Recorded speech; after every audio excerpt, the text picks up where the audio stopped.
Får man säga så? I den här podden diskuterar vi ord och uttryck som när man säger det får en att känna så här, får man säga så? Och idag så kommer vi diskutera ord och fraser som personer som lever med övervikt kan få höra. Får man säga så? Kan vi inte berätta lite, vilka är ni? Julia heter jag. Och jag är här för att prata om hur jag var tjock. Ja, men vad spännande, jättelovo. Jag är också här för att vara här och prata om att vara tjock. Alltså, Gud, what? sjukt. Och jag är inte Saga och jag är också här för att prata om hur det är att vara tjock. Nej men alltså man har ju varit tjock hela sitt liv och man har inte så mycket att jämföra sig med och man har ju varit med om diverse upplevelser som är kopplat till att vara tjock. För att det är vårt liv, höll jag på att säga. Men alltså det är liksom det vi är. Fast inte det vi är på samma sätt, på samma gång. Ja, men det är en del av ens identitet på något sätt. Det är det vi har liksom så här, det är det som har varit vårt stora universum. Har ni alltid sagt att ni är tjocka om er själva? Alltså sjukvården har ju alltid sagt det. Alltså jag har varit överviktig sedan jag var 8 och haft en avvikande viktkorva ifrån vad man generellt ska ligga på. Och sen har väl folk varit väldigt duktiga på att poängtera det också. Så att det har väl blivit mer att man har inte tänkt på det själv men andra har tänkt på det. Och då har det blivit så här, ja nej, men så är det. Jag har nog inte kallat mig tjock för att jag har kopplat det till så mycket negativitet typ. Men jag har ju sagt så här, ja men jag är ju lite större än mina kompisar typ så här. Men det har alltid varit påtagligt. Jag har alltid varit, jag är både lång och tjock så att jag har alltid tagit liksom fysiskt mycket plats. Jag har levt nästan i en så här, nästan förnekelsevärld på liksom helt tvärtom att så här, folk har liksom försökt att inte påtala för mig att jag är tjock, att jag själv känner att folk liksom försöker att hasta sig ur det på något sätt, säga att jag är bara lite större än alla andra snarare än att faktiskt liksom gå på det jag faktiskt är. Och om ni skulle bara sammanfatta typ i resa sen, du säger att Julia att sen du var 8 för er, när började ni så här inse att så här, men gud jag är lite större än alla andra? Jag minns liksom hur jag när jag var 3 år gammal stod framför spegeln på liksom förskolan och liksom började märka att jag inte riktigt såg ut som alla andra. Att jag liksom så här, jag hade också väldiga problem. Jag hade liksom olika typer av födelsemärken i ansiktet. Jag började liksom jämföra mig redan vid den låga åldern och så här, varför är det så mycket fel på mig? Typ den känslan. Vilket man inte ska behöva känna när man är 3. Men det var ju också på grund av alla de här reaktionerna som kommer. Även tysta. Och jag vet att jag pratade med min pappa för några år sedan att han, när jag kom tillbaka från sommarlov, hade en lärare som poängterade på något av mina utväxtsamtal att så här, nej men Julia verkar ju ha ätit upp sig ganska mycket under sommaren. Liksom. Och det här, hur gammal var jag då? 9, 8 tror jag. Att redan när man är så liten som ett barn blir impregnerad, alltså inprintad med att så här, ja men du är så här, du sticker ut så, du är tjej, du är så. När jag också, i alla fall i min egen erfarenhet, också blev väldigt mobbad för hur jag såg ut. Och det började ju då i 8, 9. Jag kunde ju få höra att ja men du kommer aldrig kunna hänga dig själv för snarare skulle inte hålla. Eller typ att du borde ha sex med den här tjejen för att, och en annan större tjej i min klass, för att ni två är de enda som någonsin kommer kunna älska varandra. Liksom. Att man redan då i en väldigt tidig ålder fick ganska tydligt att okej, men jag är så här. För att alla skolor, lärare, elever liksom gör det så tydligt att du är annorlunda. Liksom.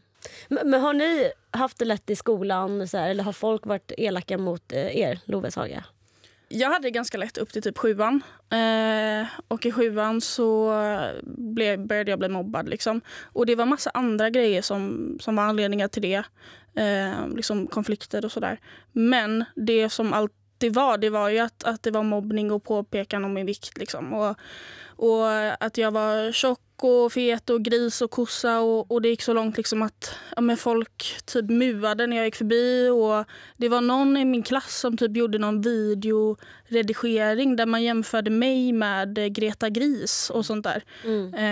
Så det var liksom främst då och då kom ju också typ alltså sociala medier blev jättestort där och då var det ju mycket på sociala medier också. Någonting som jag har märkt är att jag på grund av min övervikt så märks jag väldigt mycket i rum. Det gör att jag kanske blir mer utsatt kanske för saker och ting jämfört med vad andra kanske skulle ha blivit. Just för att man ser att jag finns. på ett helt annat sätt än någon som kanske är lite mindre. Och det har ju gjort liksom att den mobbningen som jag kanske har fått utstå på grund av att jag kanske har varit lite feminin, jag kanske har varit lite social, att den kanske har väldigt mycket förstärkts och blivit värre och grövre på grund av min övervikt. Så det blir en väldigt tydlig svag punkt. För att man Just ser som det så de tydligt. använder då liksom. Och man pratar kanske om något annat och så bara ska man gå och slå under bältet eller om man säger på det sättet att det har blivit. Men det är alltid det första man går på. Alltså hela tiden, alltid. Alltid också om man gick till lärarna om det här. Så var det alltid att man fick höra, fast han är ju bara kär i dig. Nej, Han du är bara fick kär i den dig. inte. Ja. Eller fast han har det också jobbigt hemma. Och då tänker jag också så här, okej, men om jag som 8-9-åring kommer och säger att den här killen är dum mot mig och sen kommer någon och säger att men han är bara kär i dig. Vad sätter det för grunder för mig som en ung tjej hur ett förhållande ska vara och på vilka premisser det ska vara? Okej, men om en kille trycker ner mig och säger att jag är tjock, dunder. Alltså han är bara kär i mig. Tack. Ja. Vad Men bra. bra, då har du lärt någonting för framtiden Ja, men då, gud, när ja. du blir äldre. Att så här, men men alltså- gud, vill du ha en puss eller? Ja, men alltså verkligen, du kallar mig för tjock. Kom. Så jag kommer säga ett ord, får man säga bla bla bla, och då får ni bara säga ja eller nej och sen så kommer vi diskutera det i slutet. Och jag vill att ni ska svara vad man då får säga till er och inte då till alla liksom, eller att ni ska tala för alla personer i världen. Då kör vi igång. Får man säga tjock? Ja. Ja. Får man säga plus size? Ja. Nej. Ja. Får man säga thick? Ja. Nej. Ja. Ja. Ja. Får man säga kurvig? Ja. Nej. Nej. Får man säga lite större? Nej. Nej. Nej. Okej, men då tänker jag att vi går igenom. Tjock sa ni alla ja på. Vill ni berätta? Varför då? Något måste man ju normalisera på något sätt. Och det känns som att tjock kan vara bra att börja någonstans. Att det ska vara, alltså, vi ska se tjock som ett, liksom så här, en objektiv grej. Vi lägger inte in värderingar i det, utan det handlar bara om att man är stor. För att vi kan inte gå i ett samhälle där man aktar sig för att säga saker, tycker jag liksom personligen. Jag tycker att det är väldigt, väldigt viktigt. Alltså jag har ju kopplat tjock till någonting negativt liksom hela mitt liv. Att tjock är lika med ful och äcklig typ. Och när man själv kanske säger så här, ja, jag är ju tjock, då kommer det alltid någon som är så, nej men du är jättefin. Man bara, ja, jag sa inte att jag var ful. Så här. Men, och tjock är ju egentligen bara ett beskrivande ord utan någon värdering liksom. Och jag tycker att det är så här, ja, jag tycker att det är bäst ord att använda. Det är det ordet som jag föredrar och använder mest liksom. Men jag tror att jag hellre hade uppskattat att någon beskrev mig som kurvig än att någon ska identifiera mig som tjock. När jag menade att så här, ja, man får säga det. Det är mer typ helt beroende på först vem som säger det i vilket sammanhang. Om jag och en av mina kompisar som också är större skulle typ säga, ja men du vet vi som är tjocka, det kan vara svårt att hitta byxor. Det är liksom fine. Men jag vill inte att jag skulle nog aldrig säga i en seriös konversation med typ en person jag inte känner att men jag är en tjock person. Då hade jag heller varit så här, just för att det har varit så negativt associerat och att det har varit ett väldigt laddat ord. Så jag vill inte ha det associerat till mig själv, utan då är det hellre någonting lite mjukare och finare som typ Ja, size. precis. Jag känner liksom att nu tar jag makten tillbaka över det ordet typ. Jag kan ofta säga plus size. Typ att så här, om man ser på något typ realityprogram eller någonting, så kan jag vara så här, och gud vad glad jag blir över att det är en plus size person som får vara med, som får synas liksom. Men det där är viktigt. Använder du det åt så här kvinnor bara, eller är det liksom oavsett kön? Alltså jag har nog bara använt det om kvinnor faktiskt. Ja, för därav att jag sa nej på den till exempel. För att jag känner att jag själv kanske inte riktigt känner att det känns som ett väldigt feminint ord. Jag vet inte, ni får gärna hjälpa till och liksom säga. Ja, men just det, men för det där är du inne på, Love, för att till exempel thick sa du nej till, plus size, kurvig.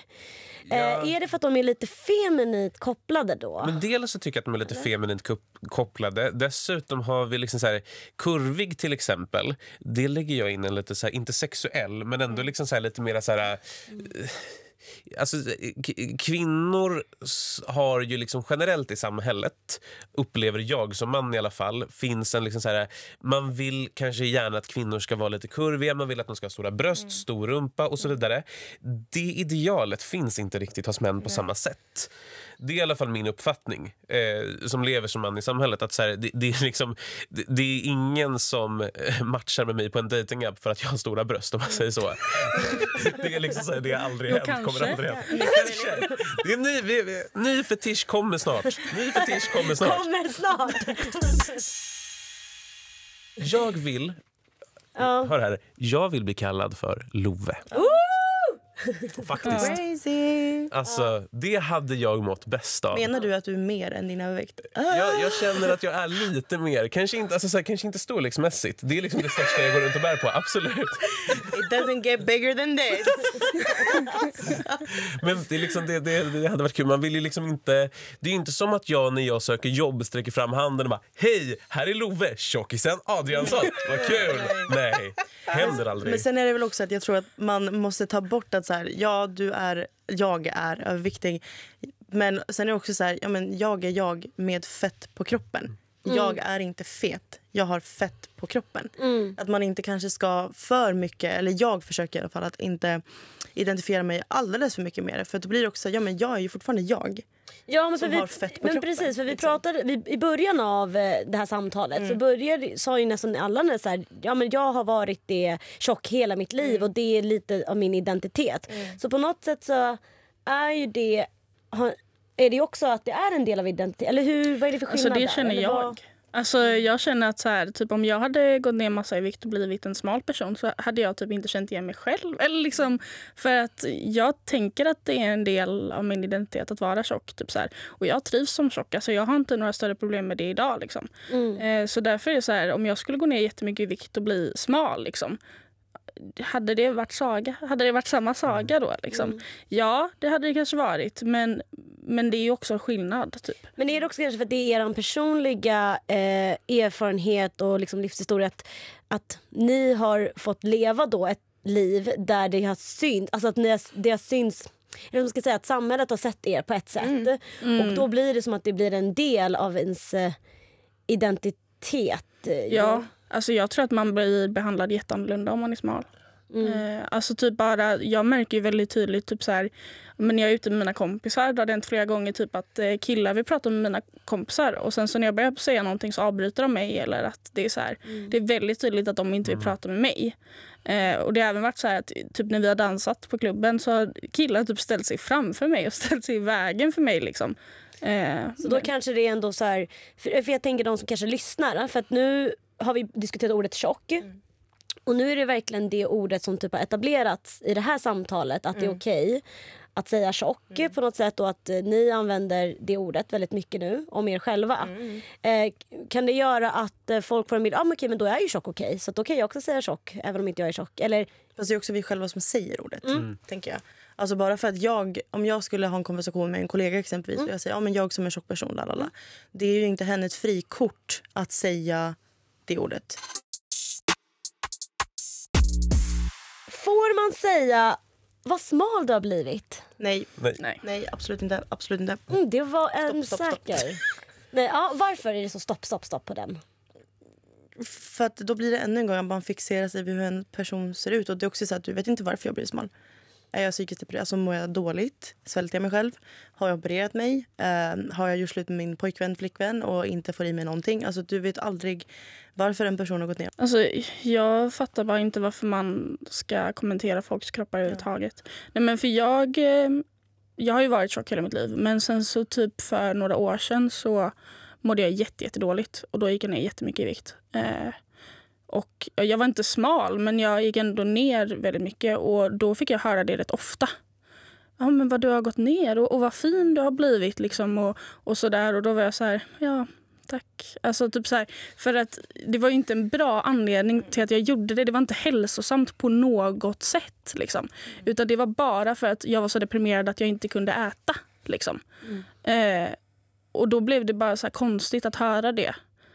För då blir det ändå så här, okej, men det är okej, alltså hur min livsstil än är, så länge jag ser smal ut. Eller liksom, så länge jag går ner i vikt. Det spelar ingen roll på vilket sätt du gör det på. Jag gick i ettan när jag kom in i klassrummet och en äldre person sa till mig så här, vad fint att du har gått ner i vikt. Jag var liksom så här 7 år gammal. Jag visste ingenting om vikt då. Det var liksom så här, jag förstod att jag var lite överviktig så, men jag kopplade inte riktigt det här med att gå upp och gå ner i vikt och sådana grejer. Det hade jag inte fattat. Jag fattade att jag var stor, men inte att man kunde göra något åt det. Men du är ett barn. Alltså, du ska inte veta det. Men sen är det väl också lite snuskigt nu när jag tänker att lärare står och kommenterar att den här 7-åringen har gått ner i vikt. Vad fint, vad bra. Alltså det är lite snuskigt. Varför ska du, alltså Marianne, sitta och tänka på min kropp? Alltså, Ja, det är lite. det finns en diagnos till det. Alltså, det finns en annan problematik i det. Usch. Men då kan vi tre kan väl ha som gemensam uppfattning. Jag tänker mig att det är ändå lärare som tittar på det här programmet, som lyssnar på det här programmet för att kunna veta hur man ska bemöta elever. Snälla alla lärare som lyssnar på det här, säg ingenting om kropp till elever. Låt liksom dietister, låt professionella personer lösa det. Så löser du. Jag själv ska plugga till lärare. Vi behöver inte sitta och kommentera elevernas kroppar. Vi kan fokusera på undervisning, saker som vi är bra på, så kan andra fixa så att eleverna ser bra ut och har ett bra hälsoliv och allt det där som tydligen man ska ha när man är överviktig. Nej, men alltså sen bara att så här, att man tar sig friheten och kommenterar andras kroppar liksom. Alltså det tycker jag är helt absurt. Alltså jag tycker inte man ska, även om man tänker att det är en komplimang, så ska man inte kommentera andras kroppar liksom. Det känns som att det ändå någonstans kanske finns en allmän gemensam en idé om att så här, vi ska inte kommentera folks kroppar. Men så fort det handlar om att man har mer fett på kroppen än någon annan, liksom, att det syns på något sätt, då är det som att det är okej plötsligt att så här, du har gått upp eller du har gått ner, eller att man kallar folk för skällsord och sådär. Vad tror ni, varför är det så? Alltså, folk tänker inte på att hetsätning och obesitas är nätstörning. Alltså, folk vet inte det. Det finns jag som är från Uppsala, det finns en hel avdelning på psykiatrin som heter ätstörningsenheten, och det är bara för bulimi och anorexi. Sen finns det en liten mottagningsklinik som heter överviktsenheten, där tjockisar som jag gick till och fick hjälp, och hjälpen var gastric bypass, gastric sleeve eller duodenal switch. Det är det du har. Folk har tänkt att men är du tjock, det är bara att du går ner i vikt. Folk förstår inte att det finns genetiska faktorer, det finns psykosociala faktorer. Medicin. Ja, jag tror att det är också för att folk tänker i samhällsperspektiv att det är alltså folk kommer ta det som en komplimang och säga du går ner i vikt. Alltså jag tänker att det beror på många saker liksom, till varför man liksom, att vara tjock är kopplat till någonting så negativt. Och det är ju för att så här, typ när vi var yngre och gick i skolan, så var det liksom typ på idrott och hälsa eller hemkunskap eller någonting, så var det ju liksom så här, om du gör det här och det här och det här så blir du tjock och då får du hjärtsjukdomar och då dör du i förtid. Det var det man fick höra. Och man tänker också, om man ser typ så här de här gamla serierna, typ min favoritserie är Friends, och där är det ju en av karaktärerna som förr då var tjock och sen har gått ner i vikt, alltså det är storylinen. Och då har de ju flashbacks och alltså gör så många skämt på liksom hennes bekostnad, att hon är tjock. Och det var väldigt vanligt för liksom, att det är liksom, alltså det är en typ av humor att skämta på tjockas bekostnad liksom. Och det sitter ju någonstans inpräntat i våra hjärnor liksom, och i våra värderingar att det är så vi har sett på det, och att det är någonting dåligt och det är någonting som man kan skämta om. Och att så här, det är farligt att vara tjock. Men vi vet ju också idag att det är farligt att vara typ undernärd, att vara för smal liksom. Men eftersom det är mer accepterat i samhället också att vara smal, så lägger vi inte sådana kommentarer på det. Nej, och folk vet att det är farligt att dricka för mycket alkohol, men då sitter man och njuter av sitt chardonnay på en fredagkväll.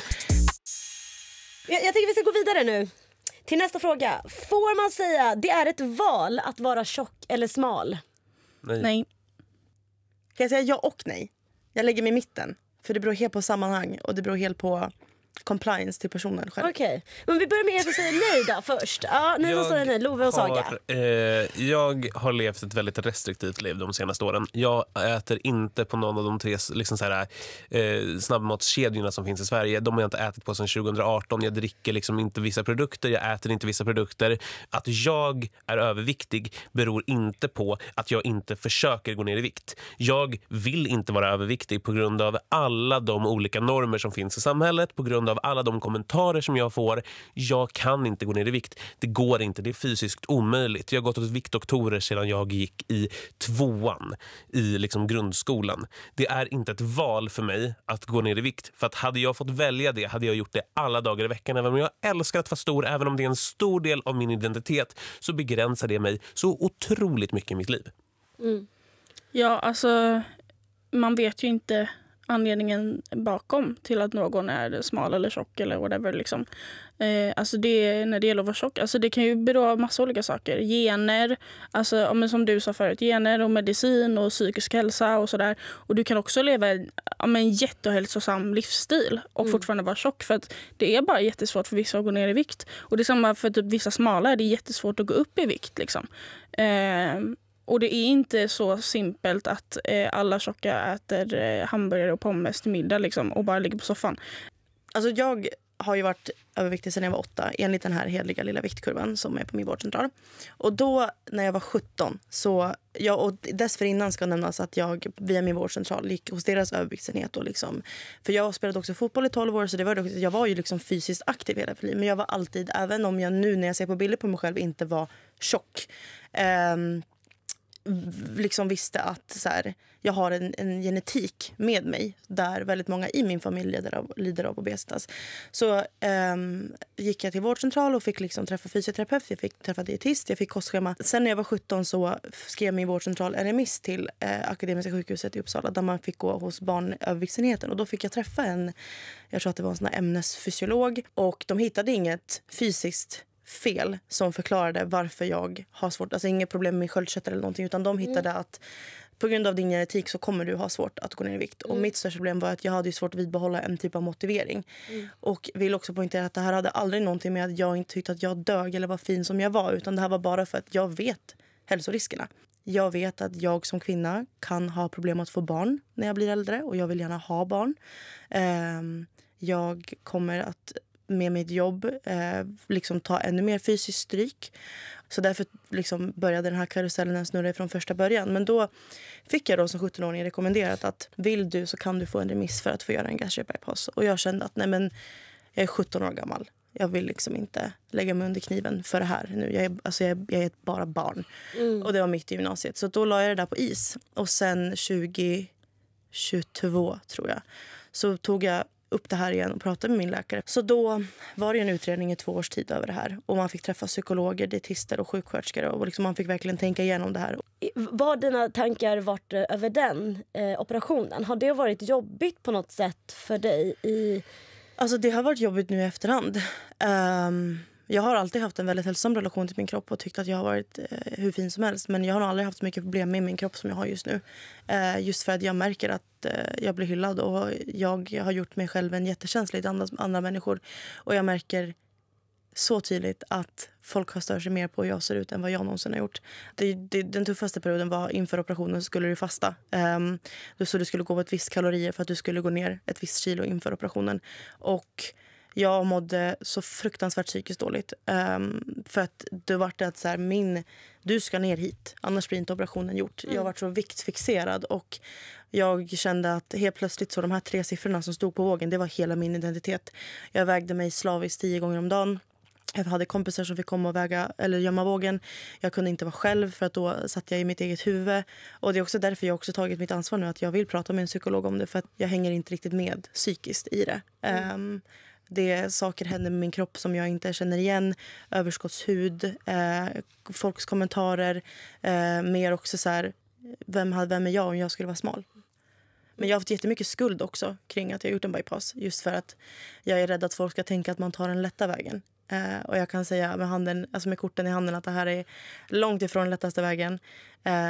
Det här är det svåraste jag gjort i hela mitt liv. För att det här har hållit på i 2,5 år. Och det har inte varit den lätta vägen.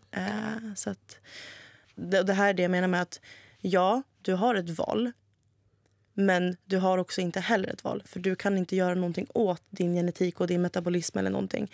Men du kan också välja att göra någonting åt det, som jag gjorde. Ja, alltså det är klart att man har ett val att göra någonting åt det.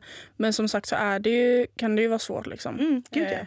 Och om man inte vill lägga sig under kniven eller om man inte vill ta Ozempic på grund av alla biverkningar, då finns det inte så mycket att göra. Nej, absolut. Och det är helt fine. Men jag resonerar lite som du, för att jag jobbar med barn och där är det också mycket lyft och det är mycket väsen ner på golvet och plocka grejer. Alltså så. Och jag känner ju redan liksom, 22 år gammal att jag börjar få ont i ryggen och liksom sådär. Och det är ju för att jag har väldigt mycket extra vikt att gå och bära runt på än en smal person. Liksom. Men det jag har kommit fram till, det är ju liksom att så här, jag kanske inte behöver träna för att nödvändigtvis gå ner i vikt. Utan det jag ska fokusera på först är i så fall träna upp typ mina ryggmuskler och bli starkare så att man orkar bära omkring liksom, på det.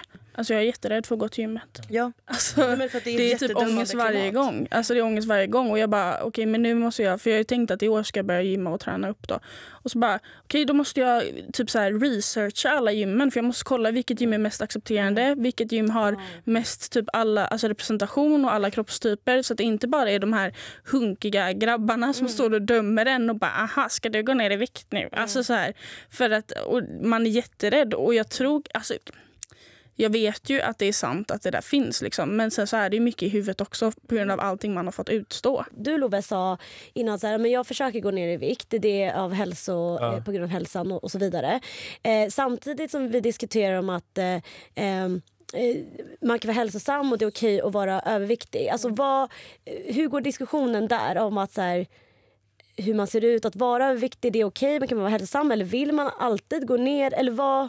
Men alltså, man måste hålla isär sin psykiska hälsa till sin kropp och sin fysiska hälsa. Bara för att jag tycker att jag duger som jag är och är fin som jag är, betyder inte det att jag är medveten om hälsorisker. Eller liksom så. Man måste, alltså, du kan vara psykiskt nöjd med din kropp, men veta om fysiska risker på samma sätt som du kan vara psykiskt missnöjd med din kropp men fysiskt liksom, enligt sjukvårdens lagar vara hälsosam. Vi går vidare till nästa fråga. Får man säga vad modig du är som har på dig en magtröja? Ja, det är vissa situationer. Nej, men alltså det är också så här, det är liksom så här, det är killar har inte så ofta magtröja, så det blir en helt annan diskussion. Hade du kommit till magtröja hade jag sagt det. Tack så mycket. Men om du kan, det behöver inte vara exakt en magtröja. Det kan vara så här, i det här tajta linnet eller de här... Nej, men det är också för att jag har sånt osunt, alltså så här, jag har jättesvårt med kläder generellt. Alltså liksom så här, nu du klär av dig nu. Men har jag skjorta så har jag alltid en vit t-shirt under till exempel. För att jag tycker det är jättesvårt. Jag hoppas man ser det här nu, annars blir det jättekonstigt. Just det här är också en podd. Hej, jag tar av mig just nu. Syntolkad. Just nu. Knappt 1 öppnas. Knappt 2. Nu ser jag lite hur. Det var också mitt berömda tekokerskatt. Förlåt för det. Nej, men jag har alltid liksom det, för att jag har jättesvårt att liksom så här, ha på mig kläder generellt. För att speciellt så här, figurerna kläder som är liksom genomskinliga, sådana saker. Jag har jättesvårt med det. För att jag känner mig så naken på något sätt. Och det är starkt kopplat till min vikt. För att jag känner mig, vikten är en så stor del av min personliga integritet. Min liksom så här, mitt privatliv på något sätt. Och därför så känner jag att jag mår väldigt dåligt när folk kommenterar mina kläder. Ja, men och sen är väl också, jag fick höra det mycket när jag var yngre, att typ så här, alltså jag tror att jag slutade höra när jag var kanske 16, men att så här, men gud vad modig du är som magtröja, eller att du har på dig tajta kläder som framhäver dina kurvor. Nu är det mer så här, alltså när jag går ut, jag älskar. Gud vad det blev lite ASMR här, men alltså jag älskar när tuttarna är lite ute och rumpan visas lite och liksom, för att alltså hej, här kommer jag, en kurvig fett jävla snygg kvinna, alltså ur vägen. Alltså så här, för det är också så här, jag vet ju också att så här, det kommer synas att jag är tjock oavsett vad jag har på mig. Men för det är också så här, det är ofta jag får höra på klubben, typ om jag har en urringartröja, för att så här, jag har stora bröst och de syns liksom. Det är ett fakt, de existerar så att säga. Då är det främmande män som kommer fram och bara, ursäkta, för jag bara säger vilka pattar du har. Och jag bara, ja, okej. Och sen går de liksom. Och då är det återigen där, men varför tar du dig friheten att kommentera någon annans kropp? Alltså även om det är ditt huvud, för deras huvud låter det ju säkert som en komplimang, så tycker jag bara inte att man ska göra det. Jag upplever också att sen typ, alltså Nicki Minaj tog fart. Men när typ, alltså jag kommer aldrig glömma det. När Anaconda musikvideon släpptes. Ja. Oj vad mycket stjärtar det var. När den epoken började och att det blev så här, nu ska kvinnor ha tuttar, de ska ha rumpor, men gud förbjude om du har liksom fett på magen. Så blev det lite att, nu pratar jag också verkligen bara ifrån egen erfarenhet, att min kropp blev alltså fetishized. Alltså den blev liksom en fetisch. Ofta bakom stängda dörrar. Där man gärna vill man vill gärna vara med någon som är kurvig, men du vill inte att hon ska vara fet. Det är skillnad liksom. Också den här diskussionen, och jag vet att min mamma kommer att lyssna på det här, och mamma, jag älskar dig, det här är ingenting mot dig, I love you mom, men att jag hade den här diskussionen mycket med min mamma när jag var yngre tonåren, att om jag hade någon som visade lite cleavage, att hon var så här, men måste visa upp, och jag var så här, fast det här är hur jag ser ut, jag kan inte göra någonting åt att det är ett litet väck vid tuttarna, att jag upplever att plus size kvinnor blir lättare sexualiserat för att man har kurvor som sticker ut. Du har oftast bredare höfter och rumpa. Du har oftast tuttar. Att ens kropp blir oftare sexualiserad, vilket gör att allt du har på dig kommer att bli utmanande inom stattecken eller sexualiserat lättare. Och det här har min mamma sagt till mig nu efterhand, att hon alltid tyckt att jag har varit så jävla cool som har haft på mig de här kläderna, och att hon är kvar i det här gamla generationstänket. Så ännu en gång mamma, I love you. Men liksom men det är ändå fint, det är liksom, du har också sett en förändring då. Ja, nej, men för att det har mamma sagt flera gånger, att hon har kompisar som har kroppskomplex i vuxen ålder, som hon är så här, jag önskar bara att vi hade varit som ni. Alltså att någonstans att jag och mina tjejkompisar har aldrig stått med varandra och bara, får den här tröjan så fet ut. Alltså jag känner ju alltså typ att så här, man behöver inte kallas för kroppsaktivist bara för att man är tjock och lever sitt liv och tycker att man är snygg. Nej. Och lägger upp bilder på sin kropp typ. Men har du upplevt det? Att det... Ja, eller alltså jag försökte ju också vara kroppsaktivist ett tag. alltså för några år sedan så hade jag så ett kroppsaktivistiskt konto typ. Men jag fick jättemycket hat så jag stängde ner det liksom. Och nu är det så här, jag har liksom ganska mycket följare på Instagram, men jag skulle inte säga att det är ett kroppsaktivistiskt konto, för att jag lägger bara ut så här hur jag lever mitt liv och hur jag ser ut och bilder jag tycker är snygg. Jag tycker att jag är snygg. Men jag tror att många kanske tänker att jag är aktivistisk, eller att, och jag kan få kommentarer eller jag kan få DMs där det är så här, när du lägger ut det här så jag relaterar för att min kroppsform är lik din typ så här. Och det är ju jättefint att folk kanske ska känna igen sig, men det har också kanske inte varit mitt syfte, utan jag tycker bara att jag är jävligt snygg på den här bilden liksom. Får man säga, det borde stå i din bio att du är plus size? Nej. Nej, varför då? Det syns väl på bilden. Ja, men jag känner att vilka vinklar. Jag tror så här, män har ju min uppfattning är att män har mycket svårare på datingappar än vad kvinnor har. Det känns som att män är mycket mera ute, swipar höger vänster fram. Ja, jag läste statistik på att det stämmer. Jag kan inte visa upp att jag är tjock på datingappar. Det går inte. Det funkar inte. För att folk swipar inte på mig om jag har helkroppsbilder. Jag har testat det här fram och tillbaka. Det funkar inte. Det går inte. Liksom, nej. Och hur blir det sen då när du går på en dejt? Jättemycket ångest för mig. Fruktansvärt mycket ångest för mig. Jag ska på en dejt snart. Jag ligger sista 20 minuterna i sängen innan jag ska somna, så håller jag på och tänker, ska jag berätta att jag är överviktig? Ska jag snacka om det på dejten? Ska jag vara tyst om det? Förväntar jag mig att det kommer att kunna bli fortsätta dejter efter det här? Vi liksom så här, oftast är det kanske människor som jag har ganska långa konversationer med. Jag vet att så fort vi kommer ses så finns det en 99% risk att det här kommer dö ut. Alltså för att, hur har det varit då? Har du någon erfarenhet? Alltså har det där det gått snett? Eller vad är det? Eller finns det något så generellt, så här brukar det gå liksom? Ja, men alltså så här, jag när du väl då träffar någon liksom. Jag har aldrig varit på en dejt med en person från en datingapp som har lyckats generera till fler dejter. Jag har bara lyckats bli tillsammans och bara kunnat gå vidare från första dejten-steget med redan gemensamma vänner eller personer som träffas på andra håll. Men det har liksom inte fungerat, för att de får nog en helt annan bild av mig. För att, och det blir ju lite, det är precis det här som liksom frågan ursprungligen handlade om. Ska man skriva i sin bio att man är överviktig? Jag tycker inte det. Men jag förstår att det finns en sån förväntan, för att människor känner sig lurade. Sen liksom så här, det kanske bara har att göra med att jag är otroligt dålig på datingappar. Vi kan väl hoppas det för hela det här samtalets skull. Jag känner så här, för att jag tror att Jag hör det och jag tycker det är jätteintressant att lyssna på dig. För jag har verkligen inte den uppfattningen själv. Och jag vill också så krossa lite fördomar här. För jag tror att många har fördomar om att tjocka inte får ligga och inte får dejta. Vilket tyvärr kanske är sant i ditt fall och det beklagar jag. Jag är inte oskuld, jag vill bara... Så att ingen...